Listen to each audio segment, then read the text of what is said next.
राधे राधे मित्रों, आप सबका एक बार फिर से स्वागत है। कुछ साल पहले तक स्वास्थ्य संबंधी इतनी गंभीर समस्याएं देखने में ही आती थी, इसलिए 2-4 दशक पहले तक एकाध गांव में कोई एकाध वैद्य होता था, डॉक्टर तो होते ही नहीं थे। डॉक्टरी की प्रसार तो अभी 30-40 साल पहले से शुरू हुआ है। उससे पहले तो डॉक्टर भी देखने में नहीं आते थे। केमिस्ट शॉप जो है, जो दवा की दुकान है, बहुत बहुत दूर कहीं एकाध मिलती थी। इसलिए मात्र 20-25 साल पहले आपको दर्द की एक दवा लेने के लिए कई किलोमीटर तक जाना पड़ता था, लेकिन अब तो स्वास्थ्य पहली समस्या बन गया है। और इसलिए चारों तरफ देखते हैं कि डॉक्टरों की क्लिनिक खुल गए, हॉस्पिटल खुल गए, केमिस्ट शॉप हर तीसरी शॉप के रूप में देखी जा रही है। आज किराने की दुकानें या हलवाई की दुकानें इतनी नहीं हैं, खाने पीने की इतनी दुकानें देखने में नहीं आ रही हैं। उससे ज़्यादा तो आजकल केमिस्ट शॉप, दवा की दुकानें देखने में आ रही हैं। स्वास्थ्य एक गंभीर समस्या बनती जा रही है, फिर भी स्वास्थ्य का कोई निदान नहीं हो रहा है।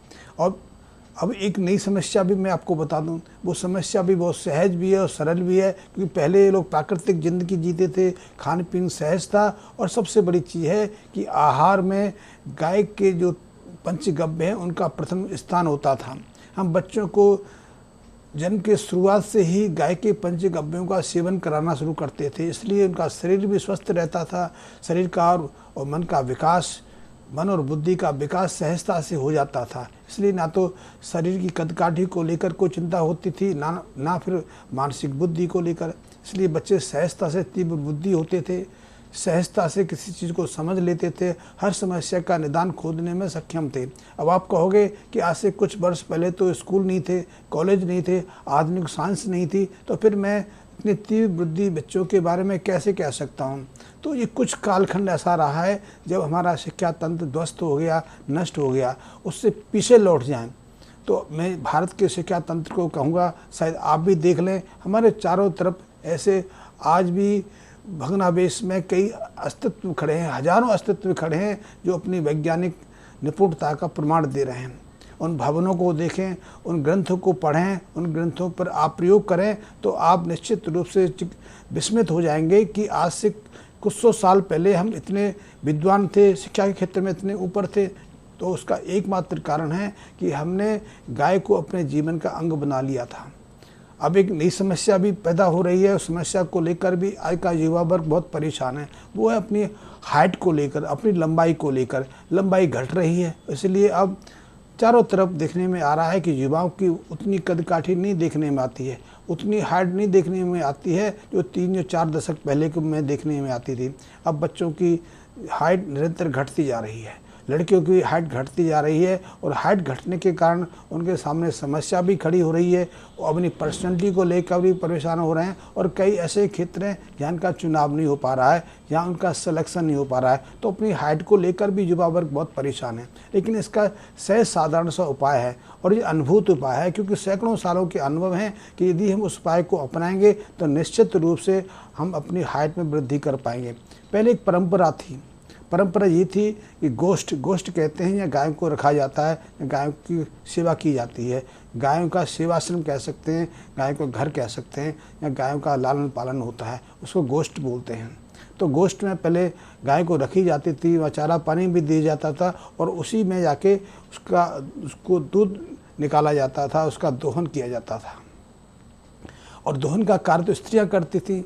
स्त्री के साथ में, गाय भी स्त्री वर्ग है, गाय स्त्री के साथ में स्नेह का भाव रहता है, उसमें प्रभावशीलता नहीं रहती, उसमें अग्रेसिव स्वभाव नहीं रहता। तो जब स्त्री गाय का दोहन करती है तो गाय भी सहजता से अपना दूध छोड़ती है, और ऐसे दूध में ऐसे दिव्य रसायन भी सम्मिलित हो जाते हैं जो सामान्यतः नहीं आते। यदि गाय डरी हुई है, सहमी हुई है, भय से ग्रसित है, तो उसके बहुत सारे रसायन बदल जाते हैं, या उसमें ऐसे रसायन आ जाते हैं जो सेवन करने वाले के ऊपर विपरीत प्रभाव डालते हैं।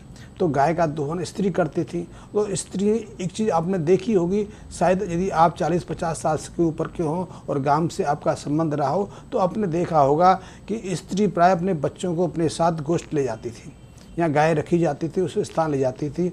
और जब गाय दोहने का काम करते थे, दोहने की शुरुआत तो बछड़ी करती है।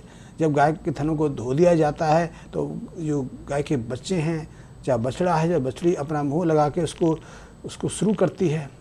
जब वो दूध थनों में उतरने लगता है तो उसको हटा दिया जाता है और फिर वो दूध किसी बर्तन में एकत्रित करने से पहले माँ एक काम करना नहीं भूलती थी और वो बहुत महत्वपूर्ण कार्य था। वो एक अनुभव से खोजा गया एक फार्मूला था। वो कार्य ये था कि गाय का जो धार थी वो बच्चे के मुंह में डालते थे, जिस बच्चे को हम साथ में ले जाते थे। बच्चा 2 साल का हो, 3 महीने का हो, 5 महीने का हो, साल का हो, तो उस जो गाय का थन है उसके दूध की धार बच्चे के मुंह में दी जाती थी। और कोई ज़्यादा नहीं, 100 ग्राम, 50 ग्राम, 60 ग्राम, जितना भी इसको सहजता से पी सकता था वो दी जाती थी, क्योंकि इसका विशेष महत्व है। यदि वो ऐसा नहीं पीता तो फिर बर्तन में जो दूध एकत्रित किया गया है उसमें से निकाल के उस बच्चे को सेवन कराया जाता था। ऐसे दूध को कहते हैं उष्णों के दूध का सेवन करना। ये जो दूध है, जो धारणों दूध है, धार की तापमान पर जो दूध है उसकी जो गुणवत्ता होती विशिष्ट होती है, क्योंकि उसको गर्म नहीं किया गया तो उसमें जो रसायन हैं, जो उसके एंजाइम हैं, जो लाभकारी बैक्टीरियास हैं, वो सब सक्रिय अवस्था में रहते हैं और हमारे शरीर में पहुंचकर या बच्चे के शरीर में पहुंचकर अपना शीघ्र प्रभाव देते हैं। उसके बहुत सारे रसायन नष्ट नहीं होते। जब दूध को गर्म कर दिया जाता है, दूध को कुछ देर के लिए रख दिया जाता है तो उसकी जो एंजाइम की सक्रियता घट जाती है। बहुत सारे जो एंजाइम हैं, बहुत सारे जो रसायन हैं वो निष्क्रिय अवस्था में चले जाते हैं, तो दूध की जो विशिष्ट गुणवत्ता है वो कमज़ोर पड़ जाती है, समाप्त हो जाती है। तो धारणों दूध का विशेष महत्व बताया गया है और इसी को आचार्य चरक ने भी इसकी विशेष महत्वता बताई गई है। आचार्य चरक जो भारतीय चिकित्सा पद्धति के पितामह माने गए हैं, उन्होंने दूध के या गाय के पंचकप की बहुत प्रशंसा बताई है और बच्चों के स्वास्थ्य के लिए, शारीरिक और मानसिक विकास के लिए ऐसे धारणों दूध को बहुत महत्वपूर्ण बताया है, क्योंकि ऐसे दूध से बच्चे का विकास पूरी तरह से हो जाता है। उसका शारीरिक विकास ही नहीं होता, उसका मानसिक विकास भी बढ़ जाता है, उसकी बौद्धिक क्षमता तीव्र हो जाती है, स्मरण शक्ति बढ़ जाती है, वो सहजता से किसी विषय को आत्मसात कर लेता है। ऐसा आयुर्वेदिक ग्रंथों में कहा गया है और इसी परिपाटी को हमने हजारों साल फॉलो किया, उसका अनुसरण किया और उसके परिणाम भी देखे। इसीलिए हमारे यहाँ बिना किसी आर्थिक उन्नति के भी, इतनी विपरीत स्थितियों के बावजूद भी हम एक से एक महान विजेता पैदा करते रहे, विद्वान पैदा करते रहे और साहसी लोग पैदा करते रहे, राजनीतिक पैदा करते रहे। हमने हर तरह के व्यक्तियों को उत्पन्न करने की क्षमता प्राप्त कर ली थी, मात्र सिर्फ गौ माता के आशीर्वाद से। तो गाय के जो दूध है या गाय के दूध से जो पदार्थ तैयार होते हैं उनमें विशिष्टता आ जाती है, उनकी विशिष्ट प्रक्रिया से तैयार करने हैं। तो गाय का जो दूध है, जिसको धारणों दूध कहते हैं, उसमें विशिष्ट एंजाइम रहते हैं। गाय के दूध में अब तक 5000 रसायनों का पता चला है। गाय के अंदर सब वो तत्व रहते हैं जो हमारे शरीर के अंदर हैं।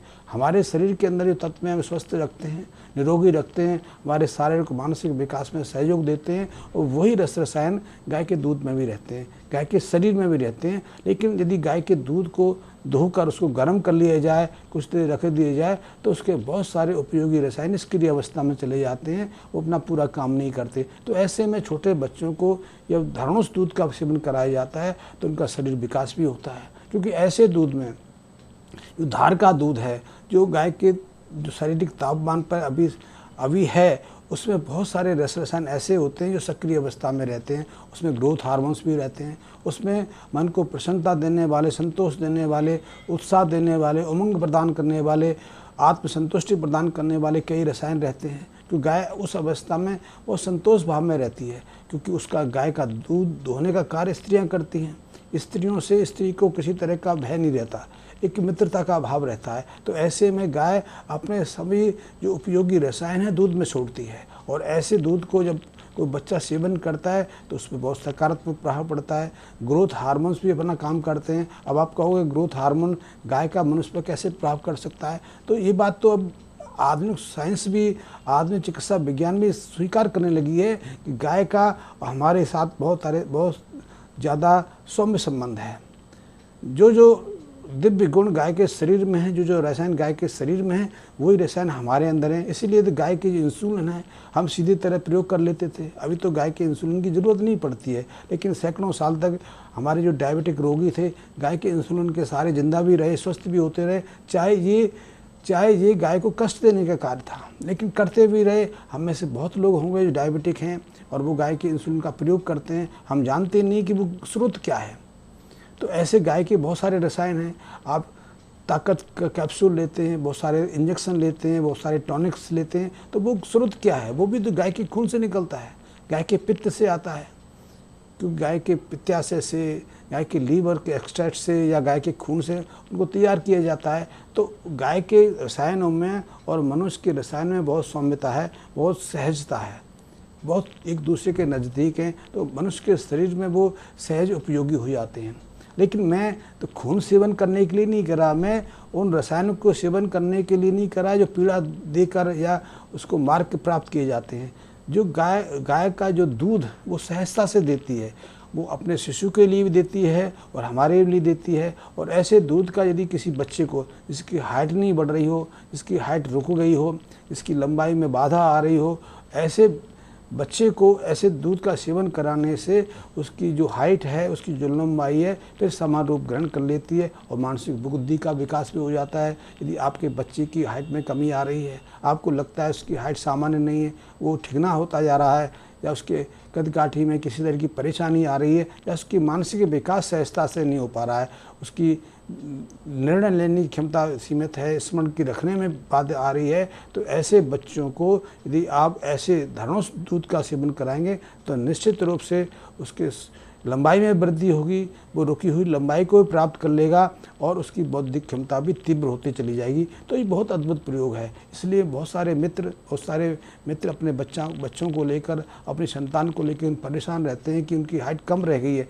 यदि वो वयस्क हो गए हैं, वो वयस्कता में प्रवेश कर गए हैं, अब उनके शरीर का विकास नहीं हो सकता, तो दूध का प्रभाव उन पर नहीं होगा। लेकिन अभी यदि किशोरावस्था में है, अभी शरीर का विकास होना है, अभी मस्तिष्क का विकास होना है, तो ऐसे बच्चों को समय रहते आप धनुष दूध का सेवन कराएंगे तो निश्चित रूप से वो अपनी सामान्य हाइट को प्राप्त कर पाएंगे। इसीलिए तो पहले बच्चे बहुत कम हाइट के कम देखने में आते थे, लोग कम परेशान होते थे कि बच्चा उनका पूरा विकास नहीं कर रहा है। अब तो ऐसी समस्या आम देखी जा रही है, क्योंकि अब हम पिलाते हैं उनको कृत्रिम दूध, ऐसे रसायन युक्त आहार सेवन कराते हैं जो शरीर पर दुष्प्रभाव डालते हैं। तो ऐसे में उन विषाक्त रसायनों को, दुष्प्रभाव छोड़ने वाले रसायनों को या भोज्य पदार्थों को त्याग कर आप सहज प्राकृतिक आहार का सेवन अपने बच्चों को कराएंगे तो उनके शरीर और मन का विकास बहुत सामान्य हो जाएगा।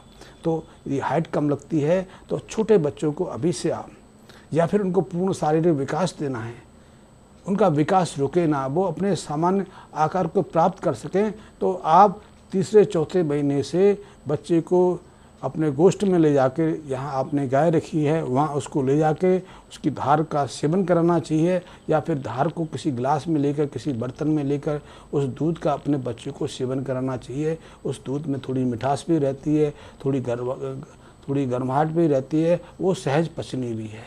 लेकिन इसमें दो चीज़ देखने की आवश्यकता है कि आपकी गाय में कोई रोग ना हो, कोई संक्रामक रोग तो हो ही ना, क्योंकि गाय में आज तक कई संक्रामक, लेकिन देसी गाय में सामान्यतः कोई रोग होते नहीं, वो सहज स्वस्थ रहती है।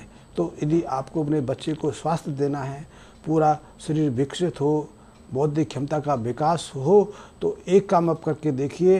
ये अनुभूत है, सैकड़ों हजारों सालों तक हमारे समाज में प्रचलित रहा है, शायद आपने भी देखा होगा।